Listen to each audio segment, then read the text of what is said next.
We're pruning olives, folks. I've left them, well, I let them go a little bit. I would have done it a little bit earlier if I had the time.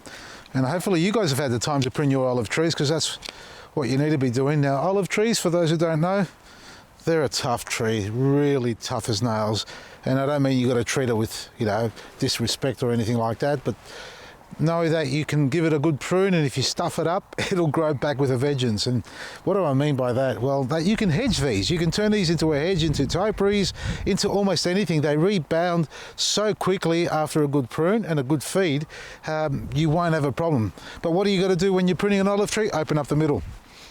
Fruit grows on the new season's growth, so as it starts to grow out and the warm weather comes through, all the flowers will develop on the tips, and that's where you get all your fruit from. So you want to establish the structure from young, and that's what I'm trying to do with these. Even though we did harvest a fair few, I reckon about 20 kilos, which isn't a lot if you think about it. When you've got about 20 trees, it's a kilo or two from each one, but the olives are this big. We made 30, 40 jars out of these. So what I'm trying to do is get the framework right from young, and you'll find with olive trees, like most plants, they'll sucker up from the bottom again, because along the stem, even though it looks nice and woody and old and strong and all that, all these little bumps and knots that you see, well, they're all buds or eyes that haven't been activated, and they will activate like they have down here. There's a little one there. If you can see it just down there, it's just starting to pop up right down below. And if you think that's nothing, have a look at this. I drive past it every day and I think I've got to get out of here sometime.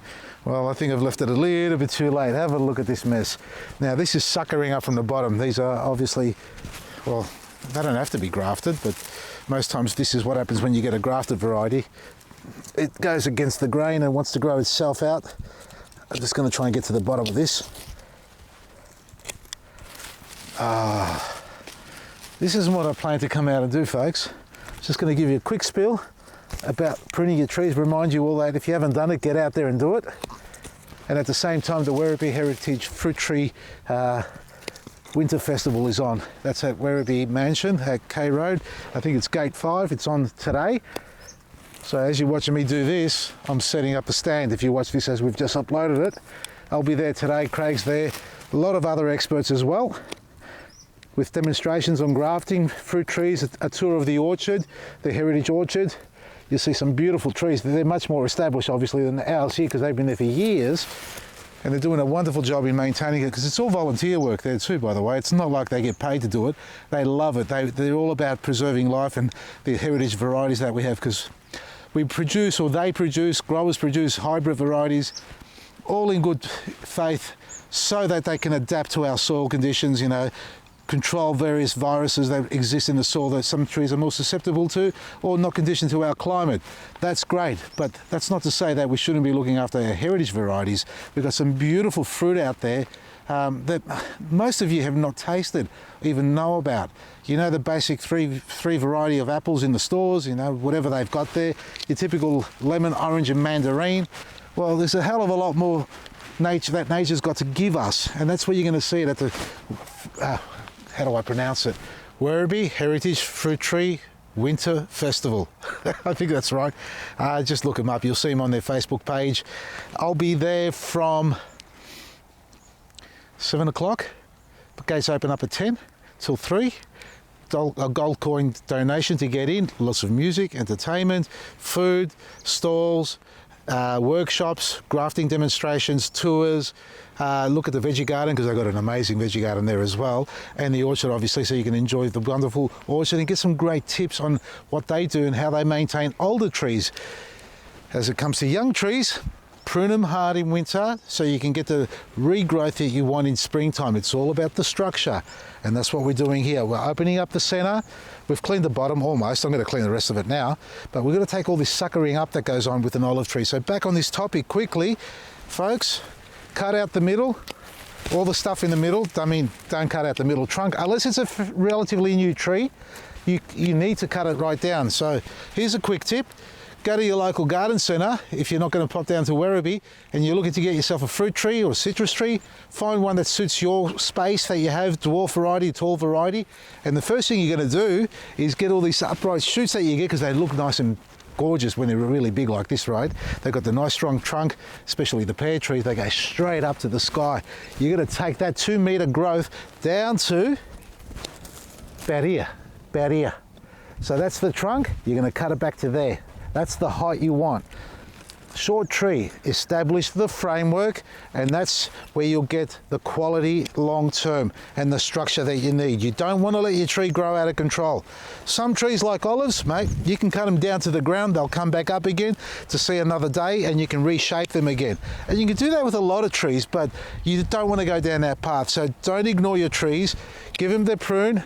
If you haven't done it, get out there now, get yourself a pair of secateurs, clean them up. And if you don't know what you're doing and you're not sure, even if you've watched all our episodes and everybody else's, well, jump in your car, get down to Werribee if you can, come and say hello. I'll be there, everybody else, and get some great tips and advice and inspiration and learn some basic tips on how to prune a tree. Have a look at this now. We've got the trunk coming out here. Now, well, not the trunk, the branch that is. We've got a young one coming out here, which is the way I want it to grow out here. And all this vigor that's in the middle growing straight up, I don't want that. Take that off. You've got to prune an olive tree really hard. An olive tree, that is. If I didn't say that correctly, I said it now. Nice and clean. Look at this one here. Growing in, get rid of that. Take the middle out. Keep that there, take the tip off, you want to multiply there. Don't let that stretch out any further. Take the tips off. That'll just force it to multiply and bush up. So you get a little cluster going on here. Now you've got another one over here. Look at that, it's growing in the middle, get rid of that. It'll grow back. So if you've only got a few branches growing in the middle and that's it, you still got to get rid of them. Don't ignore it, because it will grow back. Do I take that? Oh, nearly take, oh, that's a better one. No, we'll take that one off there. And we'll take that little one off in there. And that's it, what a mess. I should have left another one. Well, it'll grow back.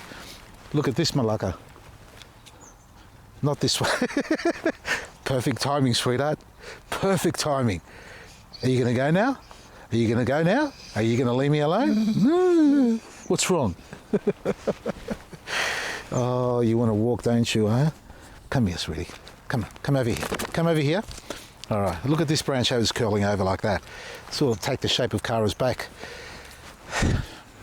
We can straighten it up. Either way, it's stretched out too far, really. If I look at it this way, so I might just take it back. I'll just take it back there. That'll be fine. This is growing up again. We don't want that to happen. Now, we can take this down like this, just to give you some pointers. Take it there like that, for example, but we've still got this little one coming in there, so we don't want that either. Now, we've got that there, we've got that there. It's all over the place, isn't it? This is what an olive tree does. I better slow down because I'm pruning too fast, I think. And I might prune something wrong. It doesn't matter. It's okay. It's not what I really like. I don't like that there. That's got to go out of the way. Take the tip off this. I'll take it back to there. And you can see how it just grows all the way around this branch. That's great if you've got the room for it. And it's out here somewhere. It's a little bit close to the tree, but it's still young. So we'll take that off. We'll tip that down. Keep that there for now there. That's okay. They're not bothering anyone. Over here, get that shorter. Look at this.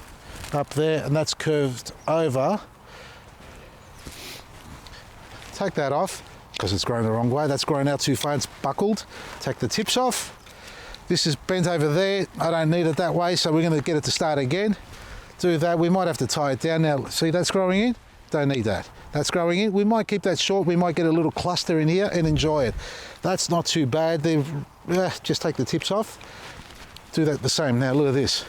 Straight up. 3 of them in a row. It's a good branch. I need it here.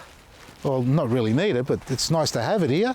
So we're going to just take them all down and see if it grows out from this side. Just take the tip off like that. And we're just going to go around and finish it off, folks. That's the sort of speed I prune at. And sometimes I get it wrong. Most times I'm not, actually. But I hope you feel confident in doing yours. Nearly there. And I'll probably miss a branch here or two, but it's a lot better than what it was. There we are. There you go. Need I say any more? If you can't get your olive tree right, well, don't be scared. Just give it a go. I haven't finished. Have a look at this. I left this corner. We walked right past it. What are you doing? I nearly signed off on it. That's going to get tied down. That's going to go here. That's growing in the middle. Let's go away. That's fine. That's not there. That's there. All right, last part. I'm going to clean this up properly. I keep saying that because it's the best way to, well, there's no best way really. Don't worry about these ties. This was here to stop the rabbits. It was wrapped around and it sort of worked. Time to take that off. That's just the ties that we have. All this that's coming up, all these gnarly bits, stubs that we've got left over, they've all got to get cut down below ground.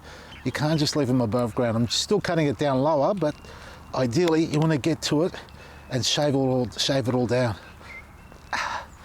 One thing about secateurs, try and avoid getting soil all over them, well, constantly, because it does blunt the blades. You've got to clean them and wash them every time. But things like that, no matter what sort of tree you have, folks, don't leave short bits. Cut them right down. Sure enough, they'll come up again, but the shorter you cut them, the less likelihood you get regrowth straight away. And there you are, folks, prune your trees. Another little tip for you to remember, and feed your garden. It's spring is around the corner. Soil's activating, get your compost down, get your fertilizers in there and your mulch, and your trees will see a better day as they come into flower for you. And watch out for those pests. They'll be out there in force looking for something to nest, make themselves a home and destroy some beautiful produce that you spend, a lot of time and passion trying to grow. Check out our website, Vasili'sGarden.com. We've got our end of winter sale going on, folks. There's plenty of things there for you to take advantage of. The click and collect outlets as well. And if you can get down to Werribee, I'll be there till 3 o'clock, along with a lot of other wonderful presenters, including Craig Castry. Enjoy a wonderful day out, beautiful weather to come, and enjoy your weekend. From me, Vasili, Maresi.